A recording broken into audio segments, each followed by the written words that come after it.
Yeah, the depths of the story are really dirty. Greg Berhalter, who rebuilt Team USA World Cup soccer, got them through the group play into the knockout round before they got beat, laying the groundwork for the 2026 World Cup.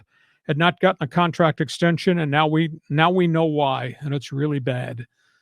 The mother of one of his players, Gio Reyna, the young teenage star who did not play very much and was involved in controversy with Team USA because of his practice habits. The mother of Gio Reyna has gone public, leaking the information that Greg Berhalter, when he was a college star at North Carolina at age 18, dating a woman at the University of North Carolina, got involved in a domestic incident outside a bar and kicked her once on the leg. Gio Reyna's mother, who is married to the father, Claudio Reyna, who was a star for Team USA back in the day. Claudio Reyna and Greg Berhalter, longtime friends. The two wives are friends. And yet, Gio Reyna's mother leaked this information and went to the U.S. Soccer Federation.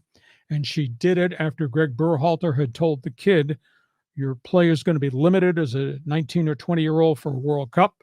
You haven't practiced hard. You need to apologize to your teammates before I let you back on the pitch. And he did. He played some in the final couple of games, but not very much. This thing is so sleazy. This incident happened in 1991. Greg Berhalter left the soccer team that he played with Reyna's father, left the soccer team, underwent counseling. He married that woman. The incident in 1991, he married her, been married since, got 4 kids, never had a problem since. To me, that's kind of tacky that one parent would dig this information up or know this information and now leak it. On Thursday morning, Greg Berhalter said he was devastated, said it was his wife's story to tell if she wished to talk about the domestic incident.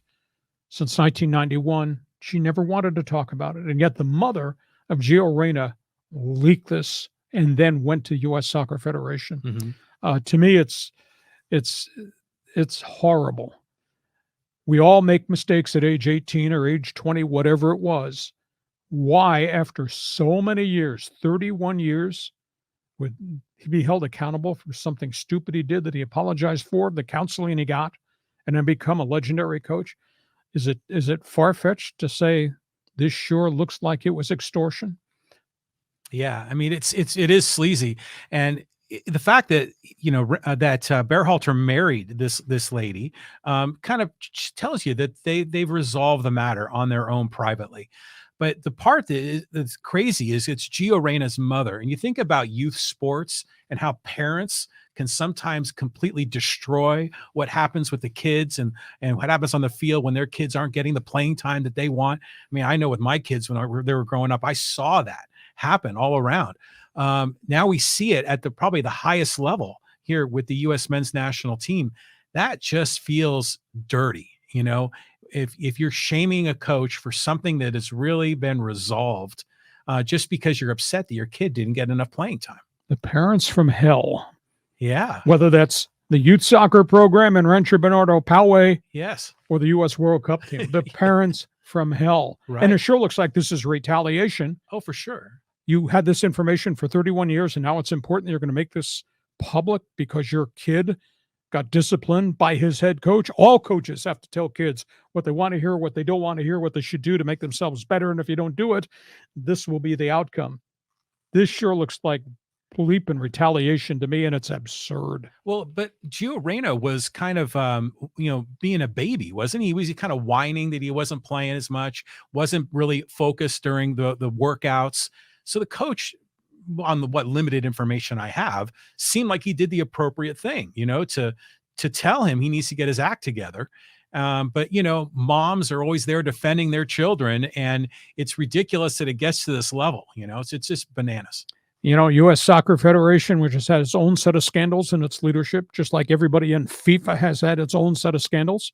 So we're going to impose discipline on Greg Berhalter for a 31-year-old incident, while the leadership of soccer, locally, nationally, and globally, has had all these scandals with kickbacks and everything.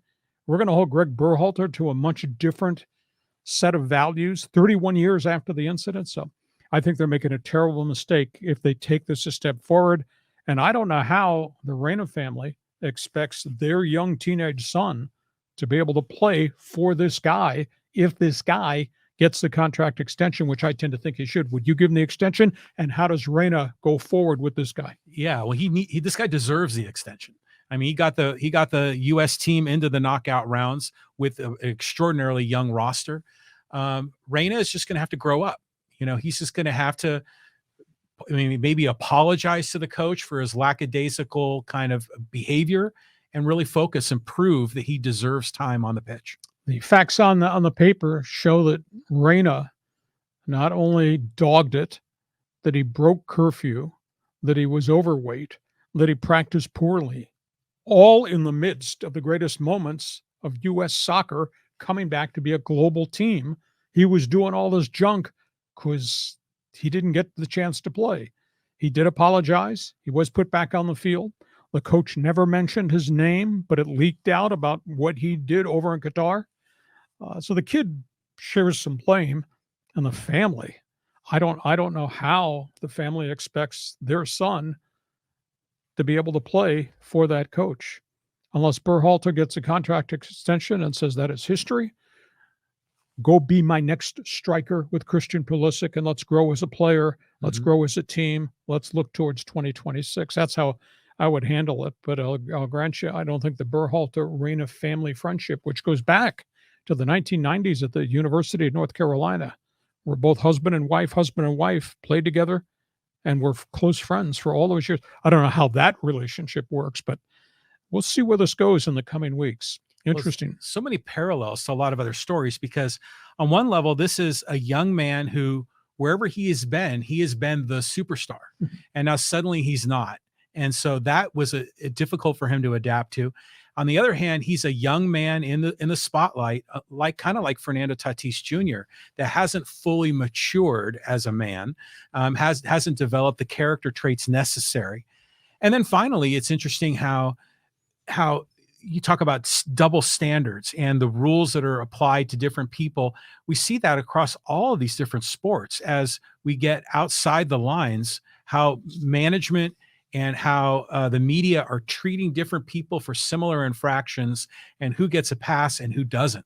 It's crazy.